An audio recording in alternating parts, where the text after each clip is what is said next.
Right here, this is what I call the Bakken drag race. It's just like when the light turns green, you start seeing all these plungers stroking, and all these trucks gearing up for all this race. Yeah, man. I get a rush off of it. I love it. The drag race is fracking. Without it, the Bakken boom wouldn't exist. With it, this remote region is producing over 1 million barrels of oil a day. Liberty Oilfield Services has been hired to frack these 2 wells outside of Williston, North Dakota. Fracking is about to begin. The Bakken oil field boom is huge. This is leaps and bounds for testing myself. It's like the Wild West. It's more expensive than New York here. Rent's almost $3,000 a month. Challenges abound for those who've sought their fortunes from the Bakken's black gold. There's lots of difficulties owning your own business, especially in the oil industry. They said no to the loan. I'd be lying if I said that everything was just peachy. 2,000 spills reported. We don't know how many were not reported. So I just went from 4 welders and 4 helpers to 16, basically overnight. The rewards from this historic boom don't come easy. I went in there, I got all of this put it right here, just in a big pile. God damn. That's bad stuff right there. These are the men and women who have answered history's call. These are the Boomtowners. I'm gonna break my rusty cage. I'm gonna break my rusty cage. Yesterday, the Liberty team assembled an 800-ton jungle of pipes, pumps, and tanks. Now they're back to fire the whole thing up. In the command center, crew leader Justin Allen takes the helm, ready to frack the first of 70 stages on these 2 wells. All right, Adam, you're good. Zeros both sides. Zeros all around the board. Ready to spin it open? The computer readouts in the command center will be the team's only window into what's happening miles under the ground. All right, Adam, spin her open. All right, Rocky, let's do this nice and easy, man. I'm gonna jockey around some rate, guys. We're gonna get out of it, Adam. The green light is given. The engines rev up. Coming to life, I love it. And the frac fluid or slurry starts to flow. All right, give me 20 barrels a minute, 20 barrels a minute. At varying rates of pressure, or barrels per minute, the fluid is pumped deep into the oil-rich rock formation below. The goal is to create enough pressure underground that the formation literally fractures apart, offering access to rich pockets of oil. Okay, Rocky, give me 30 barrels a minute, please. 30 barrels a minute. You guys got 8,200 pounds on it, about 48 barrels a minute. As the fluid pressure rises, it becomes clear the formation is not opening up. Justin raises the barrel count to compensate. All right, Rocky, give me 55 barrels a minute, 55. We're losing that big 4. We're just rushing over to the other one. But as they add pressure, one of their pumps starts to fail. What do you think? Oh, What do you think, Shrek? Be careful with that, buddy. Be careful. Gonna blow the packing on that motherfucker. Cooling it like that. It's done, dude. It's clear something's not right, and Justin's not taking any chances. Want to start walking that hopper down for me? He shuts down the stage. That went not as planned at all. It wasn't taking, it wasn't opening up. Wasn't taking at all. Justin needs to find out what went wrong and why. With all the money that's been invested up top and all the oil still locked below, there's simply too much at stake for this frac to fail.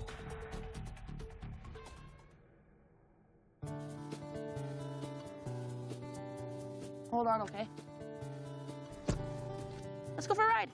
24-year-old Haley Mint and 1-year-old Oakley are preparing to hit the road. Go ahead. Oh. Haley is a former basketball star who answered the call of the boom. She and her fiancé purchased an 18-wheeler and quickly found themselves with a successful trucking business, hauling pipe for oil wells. You're not going back to bed. Watch me. Chris? Have a good day at work. A lot of people were shocked that me and Larissa were together, and then it kind of just steamed out and it was done and over with. I don't think it really phases anyone. I think it's just normal when people see, oh, that's Haley and Larissa. Give me a kiss. Love you. Love you too. They both grew up in the Bakken, but only met 2 years ago. Larissa oversees the company's finances and Haley's well-being. No, if it wasn't for Larissa, I'd be way out of whack. She makes me go to the doctor and take care of myself.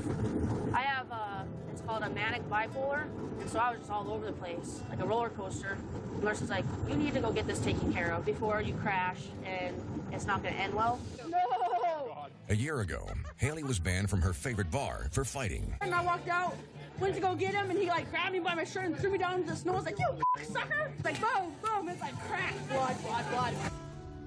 Since then, Larissa has been a stabilizing influence. You talk to any of my friends, and they're like, Larissa was the best thing that has ever happened to you. In a boom that's produced over 200,000 new jobs, Haley and Larissa's story isn't unique. In their early 20s, they already own a house, 2 cars, an RV, and a boat. But it's far from smooth sailing. Recently, a client went belly up, owing the young entrepreneurs $50,000. Suddenly, their new company plunged into the red. Losing money like that takes a toll on a person. I didn't know what to do. Larissa was my rock because I was falling apart. Next year, we want to start a family. Well, I've always wanted kids. Just gotta wait till a person's financially stable, and I can't wait to like just snuggle and buy bomb-ass baby clothes. My baby's gonna have like the best clothes in the world. Because of the boom, sky's the limit for us, really. Whatever you want, it's at your grasp. It's just how hard do you want to work? How hard do you want it? So this is gonna be like a normal work day. Y'all gotta do everything. The HLD services crew of welders are on location in Sidney, Montana. Drawn here from all corners of the country, this band of misfits relies on a healthy dose of camaraderie to keep their morale high. Got everybody here at the shop on Monday to bang some stuff out. That way we've got 90%, well, not 90%, about 50% of the welds that we can make done. All right, fellas, I appreciate y'all coming into the shop today. I know how much we love Sidney. Can we get an hour lunch today so we can go in a restaurant? Holy mother... See, exactly what I was saying about working in town. Dan Dooley is the head welder at HLD Services, and Ray Freeman has been his right-hand man for the past 10 years. I'd like to say I'm his protege, but not so much because he's a lot lazier than me. I'm busy right now, mother.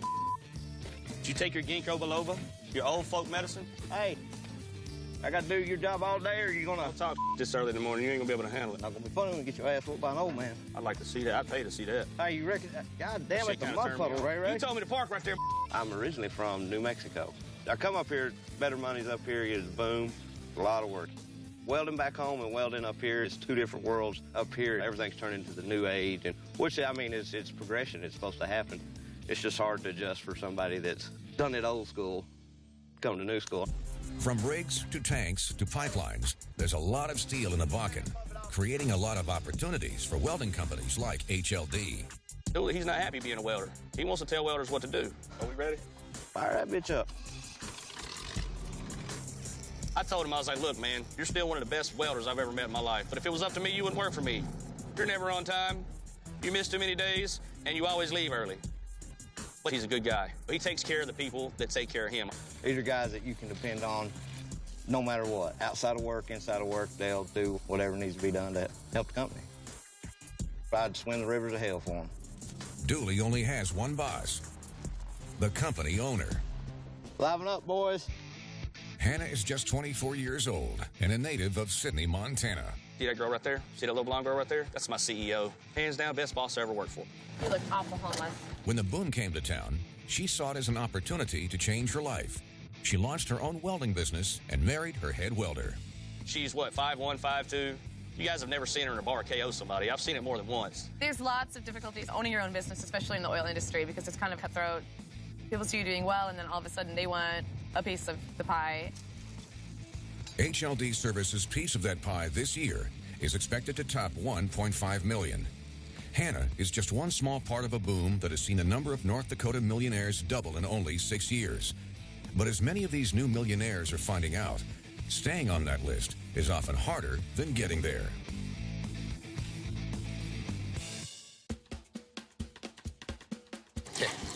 Vámonos la de My name's Tony Miller, 35 years old. Grew up in Wyoming and heard about the oil boom in North Dakota, and here I am. Didn't think I would be here as long as I have been. It's been about 3 years I've been here now. Already a veteran of Boomtown, Tony refuses to live like most of his co-workers in so-called man camps. Due to the sudden influx of workers, these temporary housing complexes now dot the landscape. The first 1.5 to 2 years, so many people came and went. Now it seems like there's more families that actually have made this place home versus just a place to come and go to work for a couple months here and there. The oil boom has also created a housing boom, with 6 new units built in Williston, North Dakota every day. But making a home here costs a fortune. Williston recently became the most expensive place to rent a home in the U.S., topping New York City by over $800 a month. We're going to look at a couple model houses in a subdivision. We're just going to go check it out.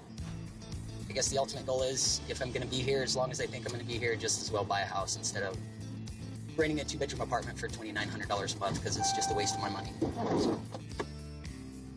Home prices in Williston have more than tripled in the last decade. The bulk of that increase can be traced to high boomtown incomes. Oil industry jobs easily pay over $100,000 and offer abundant time off, often up to 6 months a year. For those who choose to put down roots in the area, like Tony, a house is a viable option, even at inflated prices. Okay, we're looking for a subdivision in a field with like 100 houses. You're gonna have to pave this mother for me to drive my car down it. Okay, we're looking for a house with the door open. Boy, I don't know about this place. It really isn't all that nice as far as I'm concerned for $225,000 a house. And to be honest, it looks like I'm not impressed.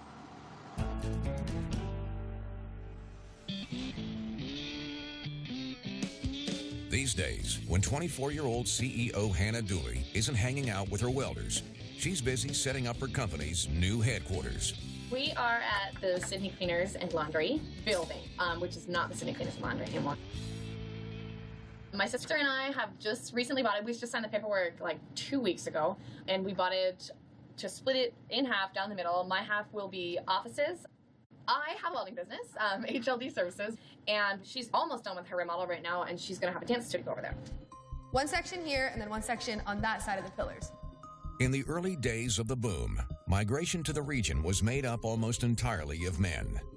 Now, with whole families arriving, Hannah's sister Jen believes the time has come for a business that will appeal to the women and young ladies of the region. And now with all the new people coming in because of the oil and all the opportunities here, I'm getting all kinds of new dancers who have experience elsewhere. Like Hannah, Jen is also about to marry an out-of-town welder, and it happens to be Dooley's best friend, John. Their wedding is less than a week away, right after the grand opening of the Bakken's newest dance studio. It was really silly of me to plan this, so the remodel, the workshop, and the wedding all being done in 2 weeks. This is easily the biggest, most stressful month of my life. In a place where laborers are at a premium, building contractors are no exception. And Jan's been having trouble with hers. The building's really old, so there's been a few things that he's run into, some problems. In 36 hours, there's going to be about 150 people here for a workshop, and this is what it looks like.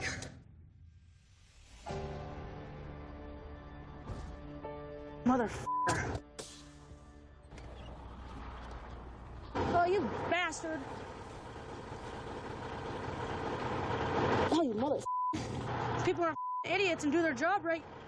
Haley's hauling pipe for a rig near Watford City, 55 miles east of Sydney. It's the first day of work she's had all week. In a good month, Haley Mint can generate $30,000 with her truck, an income that would be almost impossible for a rig outside of oil country. These chains are for belly wraps. Once the pipe gets loaded, you pull them out and you throw it over, and you throw the other side over, and then you boom them down. The potential for high profits in the boom also brings high risks. Recently, a major client filed for bankruptcy, plunging Haley and Larissa into a financial crisis just as they were planning to start a family. With barely enough overhead to keep their truck running, the couple is desperate for some breathing room. So if you have a good credit score, but you were having a hard time proving your income, what I can do is a soft pull in your credit history. Yeah, because they just pulled my credit yesterday. Did they tell you what your score was? Yeah, it's a 475. 475? Okay. You need to be in the 500s to get approved. If you want me to look at it, I can. But I can tell you right now, just from experience, it's pretty hard to find a lender that will work with someone that's not at least in the 500s. Yeah, okay. Life lessons can be hard in the Bakken, especially for young people trying to find their way. Hello. Hey. Hey. What's up? Just strapping down my load right now. They said no to the loan. Do you want me to try? You could. I don't know what your credit's sitting at. Well, it's more than 500. It's not unusual for a trucking company in the Bakken to double its profits in a single year, then double them again the next. But that type of boom can also go bust in a hurry. The trucking business, it's a risk all in itself. Tomorrow, we could have nothing, or we could be sitting on, $100,000. You just never know. Work, work, work, work. That's what I need to do to set us up for the success that we want. So. The capital of North Dakota lies along the Missouri River. It's not in the oil patch, but it is essential to it.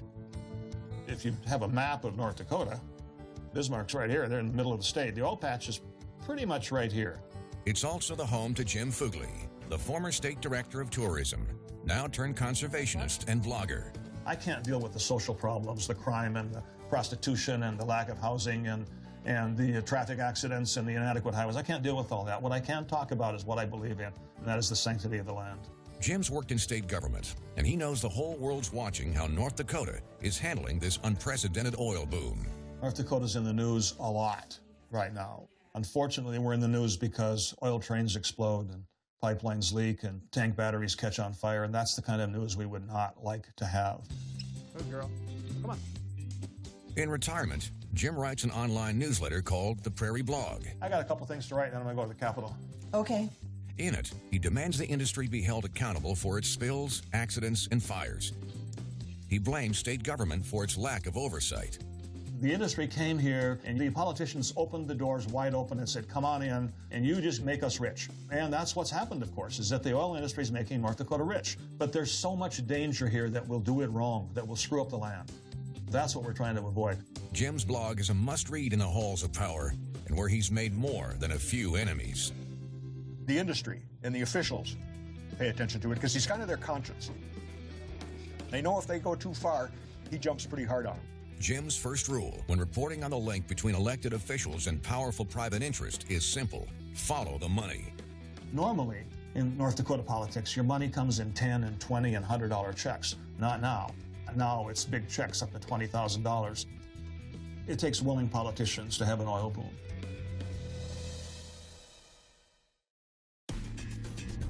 After a troublesome first frack of the day, Justin Allen and his team are still trying to get to the bottom of their equipment problem. Fracturing the hard oil-rich formation 2 miles beneath them is a feat which requires several successful frack stages a day. And if Justin can't figure out what went wrong during stage 1, the team won't be able to move on. All these pumps right here, these fluid ends, are meant to be taken apart and serviced. While checking the frack pumps, Justin discovers the source of the problem. Nearly all his valves have been damaged by something in the water supply. This is a valve, right? This is what actually pumps. They're sitting in these pods, and a spring and a keeper in there, and they're going. This is what's pumping right here. Normally they don't look like this, but we're having issues with our water source and rocks getting into our water source. This valve was pretty much new when it went in. It ain't new after one stage now. On this one, yeah, we're gonna replace it all. Oh, that's bad stuff right there. I'm gonna send an email. That's out of control. It shouldn't look like that. That rocks hits it, every time it goes up and down, that spring, it just starts chewing them up, and then you can't hold a good pressure and a good suction on it. So the water just goes right through it, and you cause air, which in turn will cause cavitation of our fluid ends, which will crack our fluid ends. We don't want none of that. A lot of money. Rocks in the water supply is a rare problem on frack sites, and if not checked, could become a big one. While Justin waits for the valves to be replaced, he checks in with the rest of his team. These guys work in tandem together to keep each other safe. Some of these chemicals can be nasty. A key ingredient in the frack mix, or slurry, is proppant. Right here, this is what we refer to as proppant. If you look at my hand, this isn't sand though. Sand flakes on top of each other like this, pretty much, right? This is basically synthetic. If you look at this right here, each one of these pieces is exactly round. This props fractures open. This is what we're pumping down whole in our fluid. Think of it this way. You take a bunch of marbles, you put them in a jar. Each one's perfectly round. You then take a cup of water, you pour it on top of that, the water can still find its way around the marbles, and that's the theory behind the oil. Getting proppant down the well is one of the keys to a successful frack, a task made all the more difficult given the team's current water supply and pump issues. It's starting to look unlikely that they'll meet their daily goal, but Travis refuses to accept anything but success. The goal is 4 stages, and of course we're going to reach it.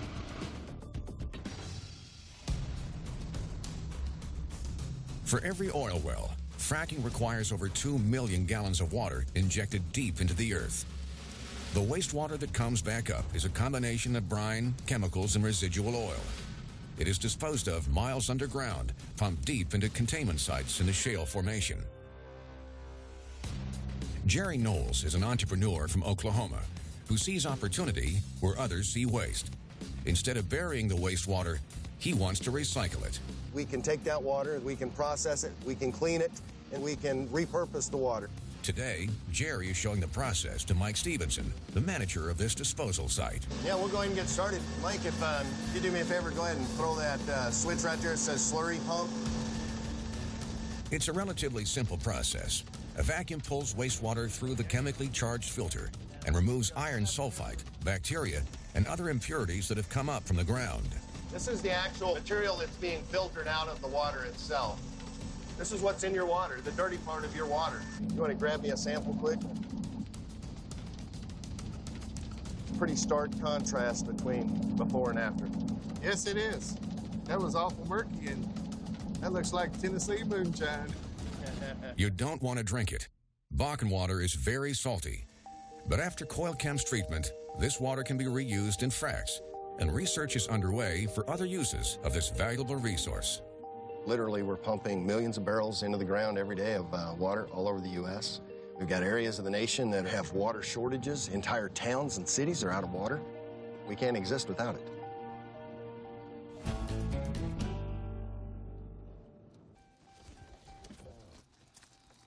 Well, would you look at that? They even did the landscaping. How pretty. Tony Miller is checking out a housing development that was not here just 2 years ago. Hey, Tony, how you doing? Very good. How are you? Good. Come on Nice to in. meet you. Nice to meet you. My name's Monette Diaz. I've been here for 5 months. I've never seen anything like North Dakota in my life. Are you bringing your family out here? Or? No family. No family. Okay. So Tony is a little bit different because most of the guys live in man camps, but he wants something more. He wants something better, and he's going to invest in a home. You have 2 smaller rooms and a bathroom. It's about the smallest bedroom I've ever seen in my life. The cheap laminate floors and the cheap countertops, not a huge fan. Okay, let's go to the next house. Becoming a homeowner would represent a big shift in lifestyle for Boomtowner Tony Miller, who just last year still lived in one of the many frat house-style rental units that have sprung up throughout the region. His name's Dave. This is my roommate. We just got new blinds, so admire. This is $2,500 a month. This is our AC unit. Pretty nice. There's only one way to get the couches in here, so that's where that hole came from. If Tony can find a house he likes, he may finally decide to put down roots in the Bakken.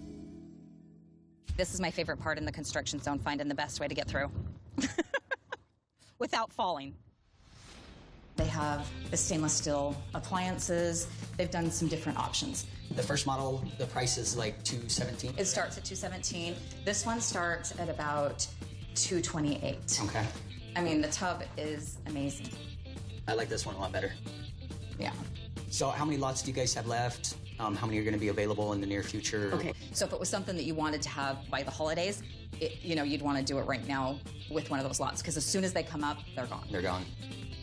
Until housing actually catches up with the amount of people that live here, the price is going to be through the roof, and they're going to be able to charge pretty much whatever they want. Awesome. Thank you. Okay, It's well, very nice thank to you. meet you. Nice to meet you. I appreciate it.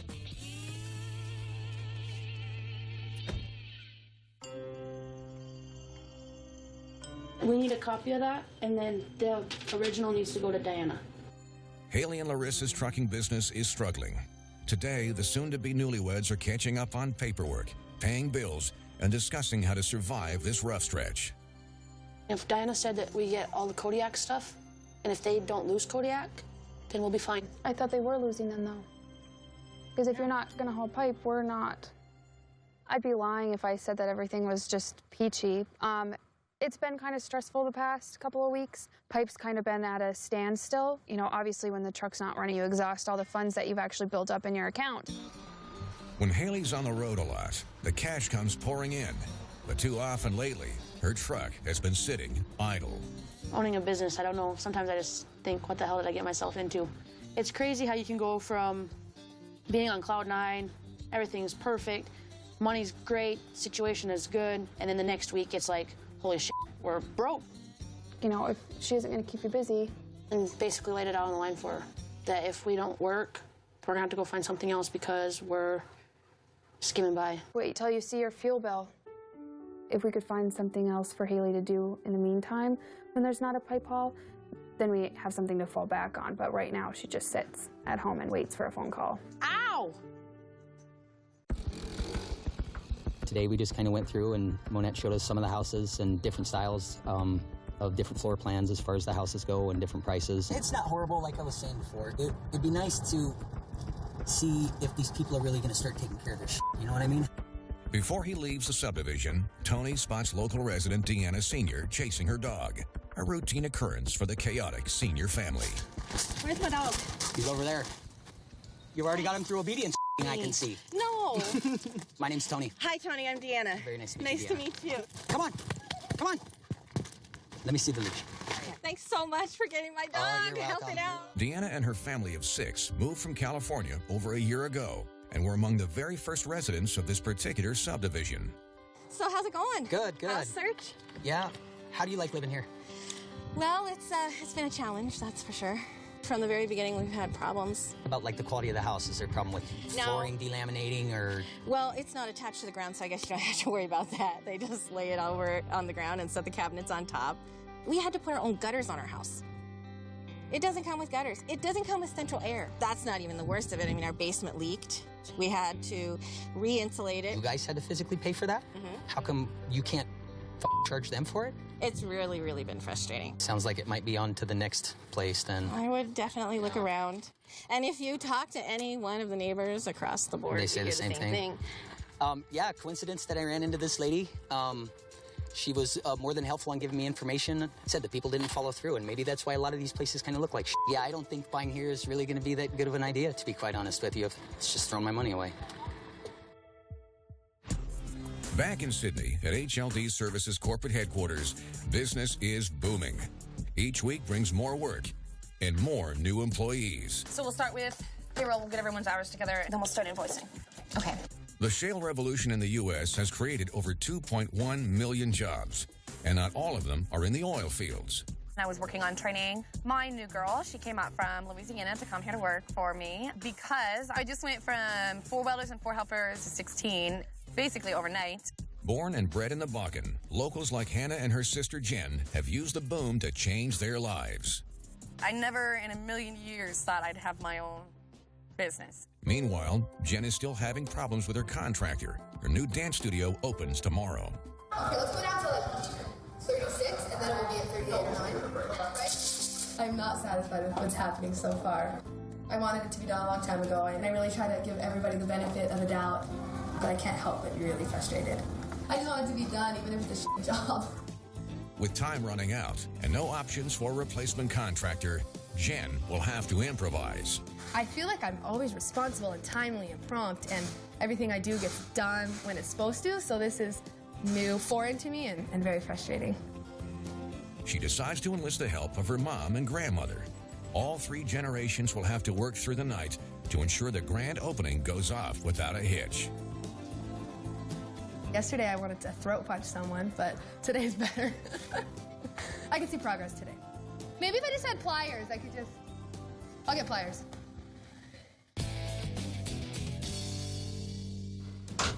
There's only one stage on it. It should last much longer than that. Yeah, it shouldn't look like that.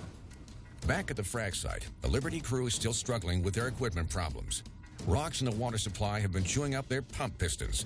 But crew leader Justin Allen and his team have come up with a surprisingly simple solution. They've inserted thin mesh screens into the water lines to keep the loose rocks away from their pumps. I need 4 stages in today, guys. Let's go. 10-4. Service is open. Today, client rep Danielle Beavers is looking on. So Justin and fellow crew leader Travis Bostic are eager to make up for their slow start. Their goal is to have this final stage of the day reach 70 barrels per minute. Your blue line right here is your rate. And that's what, when he's saying drop the barrel, add a barrel, he's talking to the guy that's running the pumps. At 70 barrels a minute, the hydraulic pressure underground becomes so intense that larger and deeper fractures are created, allowing more oil to flow. And for Liberty's clients, more oil is the bottom line. Man, we're running 60 barrels a minute, 83.58 on the line. 18 people, $32 million worth of equipment, $16 million oil well. A lot of responsibility, and I don't think we'd be here where we're at if we didn't think we could handle it. Can't say it any better, yeah. In a nation where manufacturing and blue-collar jobs have almost disappeared, the boom brings opportunities that haven't been seen in decades. The total economic impact to North Dakota alone has been nearly $35 billion. You guys are still keeping that hopper at about 80%, right? Yeah. 86, 55 on it right now, guys. Traveling at 69 barrels a minute. This is where it's at. You guys are traveling along at 8,500 pounds on the line. Trying to get to 70 barrels a minute. Take 70. It'll give it to you. With what I'm doing right now and the possibilities that this industry has for me, there's really no sense in stopping. Hey, anybody mind peeking into that flowback tank and see if that gel in there's broke? I can handle anything I put my mind to, and I tell myself that every day. This is leaps and bounds for testing myself, and I'd like to keep carrying it on further and further and further. With the entire frac complex now running like a well-oiled machine, Liberty's last stage of the day easily reaches their goal. There's your vicinity. We should cash in that son of a bitch out right on time, fellas. This is a good frac, guys. Really good frac. So wait, we got pizza and what was that? Jimmy John's both coming out. I'll have a slice of pizza and a Jimmy John's. That was a good day.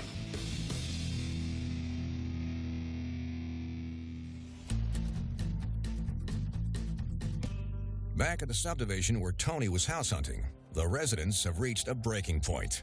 I did find out that there was one lawyer in Minot that said he would be willing to take the case, but he wanted 60 grand up front. I'm like, well, that's going to be hard. Well, that's fine. He can take his 60 grand and he can take it right out of the contingency fee that we get when we win. Today we've kind of gathered some of our neighbors together. There are a lot of us that don't even know each other. We haven't met. Hi, I'm Misty. Hi, Misty. Nice to meet you. We all have problems with our homes. It's been a challenge for all of us. Like many things Bakken, the demand for family housing has vastly outpaced supply. Prefabricated homes offer a solution for some, but for these neighbors, that solution has been rife with problems. But the west side is freezing. It's like an igloo. They don't have floors in their house. It's just plywood. They don't have flooring? Nope, they have plywood. Like our pipes in our bathroom freeze in the winter. They're taking advantage of all of us because we needed a place to live. Really what we're trying to do is band together and elect somebody that maybe is going to be that spokesperson. I gotta come home from the hospital with a newborn on these roads. If nobody steps up to the plate today, I'm actually going to be really frustrated. They knew that you were desperate and they went, come on in, I'd love to take care. Don't worry. You can come fix it. Here's all the information, or we'll just file a lawsuit. And you know what they do? They say, well, if that's what you want to do, and they don't care. I feel like there's got to be someone here that might take the reins. I don't want to be in charge of it because eventually it'll have to go to the county, and that's where I work. And I really don't think it's appropriate or a good career move. Well, I'm ready with notes. Oh, good. So that we can make done. a plan. We have some fact-finding and some information to compile because you can't just go and say, oh, this is our problem. I need to have the documentation from each person. I think the biggest outcome from this meeting is that I think we're going to get the help that we need. It's just not going to be right away. The North Dakota legislature meets only once every 2 years, gathering inside this grand Art Deco edifice. If that's going to be a separate bill with a separate hearing, that opens up a whole new ballgame. Today, blogger Jim Fugly is joined by 4 other conservationists in the state capitol. During a break at the State House, Jim and his team discuss their issues with the boom. What is it about the oil boom that people don't know? I don't think people recognize the scope of what's going on in western North Dakota. We currently have 12,000 Bakken oil wells. The expectation is somewhere between 40 and 70,000 when development is complete. The worst problem is there were 2,000 spills reported on the Health Department website in 2014. 2,000 spills. That's unbelievable. The vast majority of spills are small and contained, but larger, more harmful spills do occur. There has always been a sort of distrust between landowners and conservation, which has always been a mystery to me because we share so many values. Back at his computer, Jim has time to reflect on both the positive and negative sides of this unprecedented oil boom. Those of us in the conservation community are saying, let's just slow down just a little bit. We want the money. We want the people. We love this booming economy. How lucky are we? Now let's just do it right. So I met Tony. He's actually talking about putting down roots here. I think it's pretty cool, but I do think it's going to be very difficult because a guy that age, he needs an outlet. He needs a girlfriend. I go home and I bitch to my family and my husband, and I have that support system. It's very, very difficult to come here by yourself and try to make it work. We leave here at 7:20. You should read 20. I think I should get dressed because it's 6 o'clock. My family is doing really well, but it's not by chance. We work really hard to make that happen. I've got 4 teenagers in my house right now, and it is not easy. Logan, school day. Get out. Adding to Deanna's stress are her husband's long work hours, a brand new house that's falling apart around her, and getting her kids out the door on their first day of school. Oh, my nose is itching. Can you please get up? Please? You know what's gonna happen. Come on, son, get up. Stop, I have another hour. Get out of my room. Okay, I'll lay with you then. Get out. Get up, son. Damn. Gunner, get off the table, please. Somebody want to feed me? Would you like a scone? I want a scone. I just said that. Get a bowl. Shut up. Logan, Look, stop. just being honest. You're being honest is being kind of a bully. Whatever. So stop. Seriously, you're regurgitating just meanness. Oh my God. Please stop. Whatever. It's your mother, after all. She's going through menopause and she's senile. He's a bad kid. What? He's a bad seed, Ray. I know. Bad seed. If anybody challenges me, it's Logan. And if anybody ever did challenge me, my life, it was my dad. And he died the day before my son was born. I went into labor right after my dad died. And somewhere, my dad said to Logan, okay, hurry up, I gotta tell you all this stuff that's gonna piss your mom off. And then you can come out. And that's why Logan acts like a 70-year-old man. If you don't have everything, it's okay, all right? Okay. All right, love. I don't even know what school I'm going to. Have a good day. Don't use your electronic devices in school, okay? Raising 4 kids in Boomtown comes with its own set of stresses. The seniors can now add school to that list. It's opening day at Jennifer's dance studio, but instead of celebrating, she's coming off yet another late night. I gotta go. Jennifer's here. Okay, bye. So what happened last night? Before we left, I pulled Jason aside and I'm like, let's go over the checklist of what you're gonna get done tonight. He says, oh, you know, I'm not gonna leave till everything's done. And I said, well, I just wanna make sure. I got back at like 9:45 or 10. Nothing else was done. Last night I was here till midnight. I was hanging trim. I was initially so mad. I went in there, I got all of his shit and put it right here, just in a big pile. I texted him last night and I fired him at midnight. What did you say? Basically, I'm disappointed. I can't believe you just leave me hanging and you're 3 weeks late. Sorry if you underbid yourself. I held up my end of the bargain. You didn't. You did some great things and you're a good guy, but I don't need you anymore. Oh, no. I'm just really sad that he would do that. There are many hard lessons for those doing business in the Bakken. But after a little ingenuity and a lot of hard work, Jen's Boomtown dream is ready to go. Finally, we're here, and the plaques are all hung from various competitions. The shelves were made. They're like little stars, so they kind of follow the pattern. Jason did a good job on those. We're just ready to go, and I'm so excited this day's finally here. Never thought I'd have a new studio like this. I didn't think it'd be possible. All the real estate in this area is crazy expensive. And I'm so excited for you, and I'm so proud of you.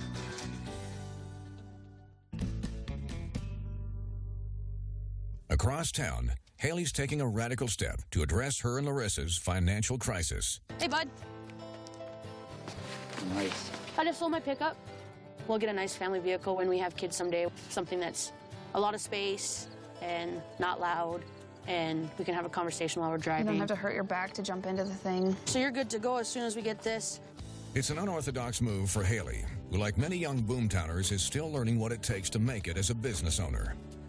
Way official here. I was shocked and kind of impressed when she said she didn't want to get a new one, because the Haley thing to do would be, okay, I sold my pickup, now I'm going to go drive a $60,000 vehicle off the lot. And for her to make the adult decision to say, no, I'm not going to get a pickup, I'm just going to let my credit build for a little bit so then I can get the pickup that I want, you know, down the road when I build up my bank account. I mean, that says a lot. Well, thank you. Yeah, drive safe, bud. Yeah, sure. Thank you. Nice to meet you guys. Yep. Here's what's left. It's really happening. I just sold the big beast. Yep. That makes me so sad. Maybe she's growing up a little bit. The extra cash will help keep their business running, at least for now. But it's still a long haul until mint condition trucking climbs out of the red. But if my business plan that I have planned... Doesn't that sound fishy? I don't know much about it. She doesn't know anything about it. It's all me. So when it happens, it happens, and then I'll let everybody know about it. But until then, it's just gonna be a big, huge surprise. Sad day. I know. Do you hear it? You can hear it from a mile away. I have it all figured out.